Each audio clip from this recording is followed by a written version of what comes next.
Hey everybody, thanks for joining me. In this one we're looking at the price list and how it works. First thing to note is the price list you set for a given project is unique to that project, and so it gives you full freedom to control specifics for each project. And essentially what we're going to be creating is price and quantity pairs. So a specific quantity of NFTs matches directly with a given price that we set. So there's no concept of multiplying or anything like that. So you don't say charge 10 ADA per NFT.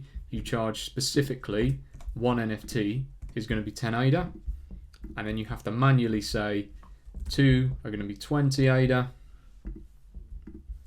3 are going to be 30, and you can see how this goes, right?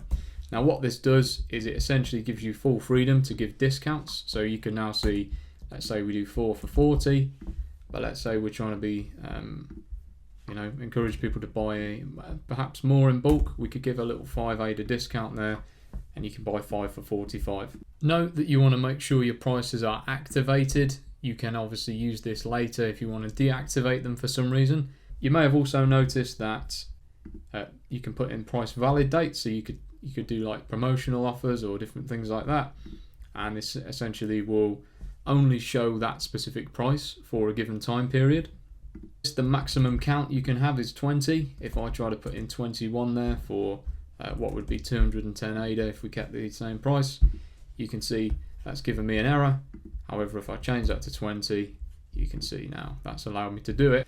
If I was to release this project now, people could only do this in increments of 1, 2, 3, 4, 5 and 20. So if people wanted, say, 9, they'd have to buy them as a 4 and then another transaction as a 5, or 3 3s, 4 2s and a 1, or whatever, right?